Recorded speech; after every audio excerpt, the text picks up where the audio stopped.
నా దగ్గర ఒక 20 lakhs 50 lakhs ఉన్నాయి. ఎక్కడ ఇన్వెస్ట్మెంట్ పెడితే బాగుంటుంది, ఎక్కడ పెడితే నాకు అనుకూలంగా ఉంటుంది, మళ్ళీ ఆ అమౌంట్ని నేను మళ్ళీ వాడుకోవడానికి, నీకు అవసరాలు తీర్చుకోవడానికి రియల్ ఎస్టేట్లో పెట్టాలా, మ్యూచువల్ ఫండ్లో పెట్టాలా? My dear friend, me amount మీకు సేఫ్టీగా సెక్యూరిటీగా అన్ని రకాలుగా చూసుకోవాలంటే కనుక లాంగ్ టర్మ్లో ఒక అసెట్ క్రియేట్ చేయాలంటే కనుక రియల్ ఎస్టేట్లో మంచి బ్రాండ్, మంచి ట్రస్ట్ వర్తి దగ్గర ఇన్వెస్ట్మెంట్ చేయండి. బట్ రియల్ ఎస్టేట్లో లిక్విడ్ క్యాష్ అనేది ఉండదు, మీకు దొరకదు. ఒక్కసారి ప్రాపర్టీ తీసుకుంటే మీ అమౌంట్ బ్లాక్ అయిపోతుంది. 30 lakhs 20 lakhs మీరు ఎంత అమౌంట్ పెట్టుకుంటారో ఆ అమౌంట్ అంతా కూడా బ్లాక్ అయిపోతుంది. మీరు దాన్ని మళ్ళీ అమౌంట్ క్యాష్ లాగా తీసుకోవడం అన్నది టైం టేకింగ్ ప్రాసెస్. ఆ కొన్న ప్రాపర్టీ అమ్మడమో చేయడమో జరిగితే అప్పుడు మీకు క్యాష్ వస్తుంది. అది టైం టేకింగ్ ప్రాసెస్ ఉంటుంది. మ్యూచువల్ ఫండ్స్లో ఇన్వెస్ట్మెంట్ పెడితే కనుక ఆ 20 lakhs 30 lakhs అమౌంట్ ఎంత ఉంటుందో మీకు ఎప్పుడు అవసరం ఉన్నా తీసుకోవచ్చు. అలాగే సేఫ్టీ ఉంటుంది, సెక్యూరిటీ ఉంటుంది, ట్రాన్స్పరెంట్ ఉంటుంది.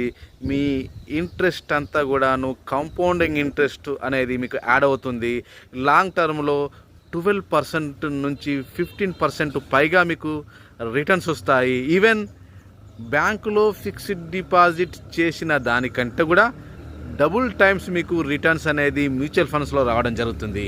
అండ్ మ్యూచువల్ ఫండ్లో security exchange board of India అంతా కూడాను రెగ్యులేట్ చేస్తుంది.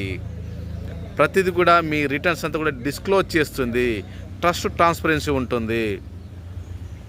రియల్ ఎస్టేట్లో పెట్టుబడి పెట్టడం అనేది ఒక అసెట్ కావాలనుకుంటే కనుక లాంగ్ టర్మ్లో అమౌంట్ బ్లాక్ అయినా పర్లేదు, మీ చేతిలో కొంతవరకు క్యాష్ ఉన్నది అన్ని అవసరాలకు, ఎనీ ఎమర్జెన్సీ అంటే కనుక రియల్ ఎస్టేట్లో పెట్టుబడి పెట్టండి. మళ్ళీ రియల్ ఎస్టేట్లో పెట్టుబడిన అమౌంట్ తొందరగా అమ్మడానికి అయితే లాస్లో అవుతారు. అదే మ్యూచువల్ ఫండ్లో అయితే కనుక మీరు పెట్టిన అమౌంట్ పెట్టిన రోజు నుండే ఇంట్రెస్ట్ యాడ్ అవుతుంది. కాంపౌండింగ్ ఇంట్రెస్ట్ అనేది మీకు యాడ్ అవుతుంది. My dear friend, choice is yours. Property long term asset కావాలా, లేదంటే నీకు కన్వీనియంట్గా మ్యూచువల్ ఫండ్లో పెట్టి ఎప్పుడు కావాలంటే అప్పుడు అమౌంట్ తీసుకోవచ్చు. అలాగే లాంగ్ టర్మ్లో క్రోర్స్ ఆఫ్ రూపీస్ సంపాదించుకోవచ్చు with trust, transparency, with security exchange board of India government approved. Choice is yours. Thank you. Signing off Ravisiddhula. Thank you so much.